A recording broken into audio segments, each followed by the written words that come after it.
আপনাদের বাড়িতে যদি শিবলিঙ্গ থাকে তাহলে এই রেমেডিটা আপনারা বাড়িতে করবেন। যদি বাড়িতে শিবলিঙ্গ না থাকে তাহলে আপনারা বাইরে কোনো শিব মন্দিরে গিয়ে কাজটা করতে পারেন। কি করতে হবে, দুধ, গঙ্গার জল এগুলি শিবলিঙ্গে অর্পণ করবেন এবং বাড়িতে যদি করেন কাজটা তাহলে সর্ষের তেল দিয়ে একটি প্রদীপ জ্বালাবেন। সেটা বাড়িতে করলে বাড়ির দক্ষিণ দিকে প্রদীপটা জ্বালাবেন, আর যদি মন্দিরে গিয়ে করেন মন্দিরের সামনে প্রদীপটা জ্বালাবেন এবং খালি মাটিতে বসে মহাদেবের সামনে দারিদ্র দহন মন্ত্রটা কিন্তু পাঠ করবেন। যদি পাঠ করতে না পারেন তাহলে হেডফোন কানে দিয়ে দারিদ্র দহন মন্ত্রটা চালিয়ে শুনবেন এবং নিজের যে মনস্কামনাটা সেটা মহাদেবের সামনে জানাবেন।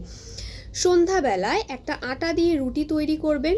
সন্ধ্যে 6টা থেকে 7:45-এর মধ্যে কিন্তু কাজটা করবেন। আটা দিয়ে রুটি তৈরি করবেন, তাতে একটু সামান্য গুড় দেবেন এবং সামান্য একটু সর্ষের তেল দিয়ে রুটিটা কোনো কালো কুকুরকে খাইয়ে দেবেন। এটা অবশ্যই করবেন। ভালো থাকবেন, সুস্থ থাকবেন।